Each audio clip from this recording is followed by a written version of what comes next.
반갑습니다. 메가스토리 라바입니다. 오늘은 혼다에서 상업자 분들을 위해서 설계부터 디자인까지 모든 부분이 컨셉부터 상업용을 위해 만들어진 스쿠터 벤리인데요. 이 벤리가 어떤 매력들을 가지고 있는지 한번 알아가 보도록 하겠습니다. 가보실까요?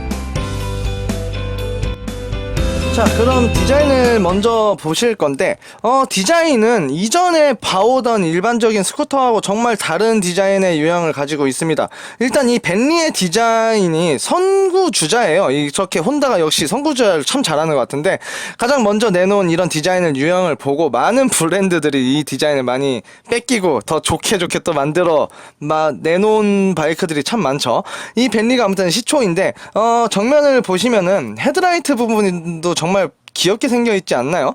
이렇게 동그라미로, 그리고 앞쪽으로 앞 전면 카울 밑으로 이렇게 위치하고 있는데 되게 귀여운 면을 볼 수 있고요. 이렇게 앞쪽에는 또 바구니 같은 거를 많이 달 수 있는 이렇게 평평한 위치를 가지고 있는 것 같네요. 이런 부분 참 묘한 디자인인 것 같아요. 여태까지 참 봐오던 디자인의 스쿠터가 아닌 거를 알 수 있습니다. 자, 사이드로 넘어가면은 되게 퓨어하게 생겼다라고 하실 수 있을 것 같아요. 되게 심플합니다. 참 바이크가 어떤 라인이나 유려한 디자인이 많이 사용되지 않았고요. 정말 탁 투박하게 턱턱 그냥 카울들을 위치한 걸 볼 수 있네요. 라인들도 정말 부드럽고요. 또 어떤 라인들은 되게 그냥 각지게 그냥 깔끔하게 심플하게 표현된 걸 볼 수 있습니다.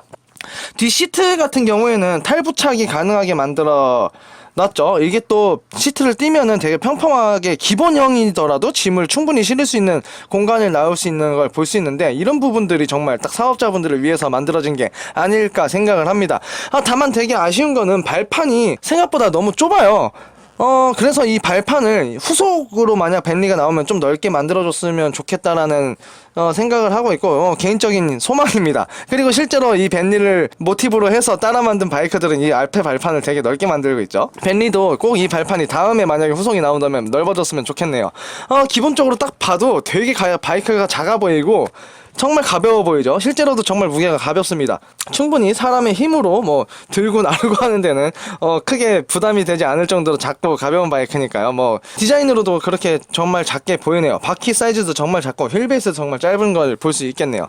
자, 후면으로 돌아오면은 후면도 되게 깔끔하게 정말 기본적으로 생겼어요. 어떤 디자인적인 요소나 어떤 멋을 내려고 한 건 아닌데 정말 그런 것들이 그냥 모던하게 정말 심플하게 모여서 되게 또 약간 은근히 보면은 클래식한 면을 볼 수 있는 디자인이 아닐까 싶기도 합니다. 개인적으로는 되게 클래식하게 보였었거든요. 저거는 디자인적으로 볼 때 이런 부분이 되게 아이덴티티가 뭔가 살아있는 것 같고, 그리고 이런 유형의 디자인을 바이크를 보면은 딱 벤리가 떠오르는 거 보면은 정말 디자인 참 잘했다라는 생각을 하게 되네요. 일반적인 스쿠터들이 다 비슷한 유형을 가지고 있지만 딱 디자인만 보고 이거는 무슨 바이크다라는 확연하게 알 수는 없는데, 이 벤리 같은 경우에는 디자인이 워낙에 특이하고 눈에 확 띄다 보니까 아이덴티티가 너무 확고해가지고 그냥 보자마자 벤리라는 걸 알 수 있는 이런 디자인, 또 이런 선구주자로 내놓을 수 있는 이 혼다만의 이런 자신감도 정말 부럽고 멋있습니다. 참 디자인 어떻게 보면은 클래식하면서도 정말 심플한데 멋을 내지 않았는데 이렇게 멋이 나는 이런 느낌 좋네요. 또 나름대로는. 다음은 핸들하고 계기판인데, 계기판은 사실 되게 작아요. 되게 작고 보여주려고 하는 자료가 좀 부족할 수도 있고 시인성이 되게 또 부족할 수는 있는데, 그냥 기본적으로 속도하고 기름 게이지만 보여주면 되지 않을까요? 이렇게 생각하고 있습니다.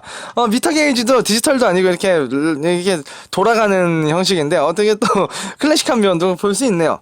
근데 이제 마음에 살짝 안 드는 부분인데 핸들의 디테일감이 되게 부족하고요. 그리고 되게 저렴한 느낌을 주는 게 많이 아쉽습니다. 실제로 저렴한 바이크이기 때문에 어쩔 수 없는 부분이라고 할 수는 있는데 얼마 전에 소개해드렸던 PCX가 너무 고급적이어서 그런가요? 이번 분은 조금 아쉽게 느껴지네요. 사용된 버튼들이나 레버들도 그렇게 혼다스럽지 않게 짱짱한 느낌이 좀 없는 느낌도 아쉽고요. 버튼들의 디테일이 좀 많이 떨어지는 부분도 많이 아쉽네요. 정말 저렴해 보이는 버튼들을 사용하고 있어요. 계기판도 그렇고요.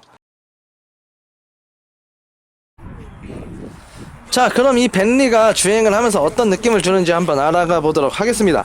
우선 시동을 켜고 라이딩 자세를 딱 취했을 때 엄청 가벼운 바이크임을 알 수 있었습니다. 정말 저번에 시승했던 VF 100F랑 비슷한 무게를 가지고 있는 가벼운 스쿠터인데요.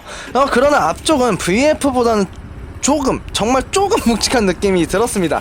직접 힘으로 이렇게 들려고 하니까 VF 100F보다는 조금 무거운 느낌이 들더라고요. 확확 들리는 느낌은 없었어요.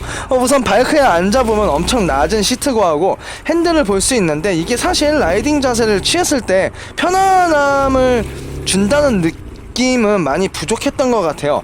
발판의 크기도 너무 작고 시트 바로 앞에서 끝나버리다 보니까 조금 쪼그려 앉은 듯한 자세를 취해주는 게 많이 불편하고 오랜 시간 주행하기에도 허리가 많이 아프지 않을까 생각을 하게 되네요.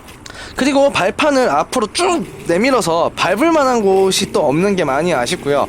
또한 발판의 사이즈가 진짜 너무 작아가지고 발판에 이렇게 저 같은 경우에는 짐을 많이 실게 되는데, 실게 해도 너무 부족한 사이즈가 아닌가 싶습니다. 그리고 시동을 켜고 주행을 시작해보면은 우선 아이들링 시 엔진 진동이 약간 올라오는 걸 알 수 있었는데, 전에 한번 벤리를 타본 적이 있었는데 이번 벤리는 분명 저번 거보다는 조금 관리가 안 좋아서 그런가요? 진동이 약간 있네요. 살살 주행을 시작하면 작은 110cc 엔진임에도 진동이 꽤나 큰 걸 알 수 있었는데, 저번에 탔던 대림 VF보다 진동도 너무 심하고요. 이번에 같이 시승한 CC가 더 큰 PCX보다도 진동이 심한 걸 알 수 있었습니다. 치고 나가는 느낌은 엔진 진동 때문에 잘 나갈 것처럼 뛸 수 있어야 되는데 되게 천천히 가속됨을 알 수 있습니다. 그래도 40km 즈음에서는 토크가 약간 터져주는 느낌이 들었는데, 이때 밀어주는 힘이 강한 거는 아니지만 쭉 밀어주는 느낌은 꽤나 나쁘지 않았습니다. 다만 그 힘이 끝나는 60km 지점에서는 역시 토크가 너무 훅 빠져버리는 감이 있어가지고 60km 이상에서는 치고 나가는 느낌이 매우 적지 않았나 싶네요. 최고 속도는 80km? 언저리일 것 같다는 생각이 많이 들었습니다. 연비 부분에서는 시내에서 40에서 50km, 정속 주행시 40km는 거뜬할 것 같다는데, 이 차량으로 풀스로틀을 계속 감아서 사용하시면은 기름 게이지가 생각보다 빨리 쭉쭉 다는 모습을 볼 수 있기 때문에 PCX보다 연비가 못하지 않을까라는 조심스럽게 그런 생각을 해보게 되네요. 벤리의 서스펜션은 일단 매우 소프트함을 알 수 있는데요. 특히 이 사람이 시트에 앉았을 때 푹 하고 꺼지는 이 초반 댐핑량이 너무 부드러워가지고 앉자마자 바이크가 푹 하고 내려가는 느낌을 받으실 수 있습니다. 다만 이 초반 댐핑량이 다인 것 같은 게, 자잘한 노면, 진짜 도로 노면 진동은 잘 잡아주는 것 같은데, 약간이라도 요철이 나오면 특히 진짜 보도블럭 같은 정말 약간의 진동인데 그런 진동도 꽤 크게 들어오는 걸 알 수 있었고요. 방지턱에서는 댐퍼가 너무 하면서 너무 큰 충격을 받아가지고 충격 흡수가 너무 약하지 않은가 생각을 많이 들게 되었네요. 일반적으로 잘 포장된 도로면 몰라도 약간 다른 노면에서는 서스펜션이 주는 안정감이 너무 많이 떨어지는 것 같았고요. 방지턱에서는 정말 충격이 고스란히 엉덩이와 허리로 오는 것을 알 수 있는데, 이 부분은 정말 많이 아쉽게 느껴지네요. 브레이크는 전후륜 전부 드럼 방식을 사용하고 있어요. ABS는 없고요. PCX와 동일한 CBS라는 기능이 들어가 있습니다. 이는 왼쪽 레버를 잡으면 동시에 앞 뒷바퀴가 브레이킹이 걸리는 시스템인데, PCX에서 설명했듯이 저는 이 시스템이 영 마음에 드는 부분이 아니었기 때문에 벤리의 브레이크 능력 역시 워낙 부족한 부분이 있어서 그런지 모르지만 많이 밀려나가는 걸 알 수 있겠네요.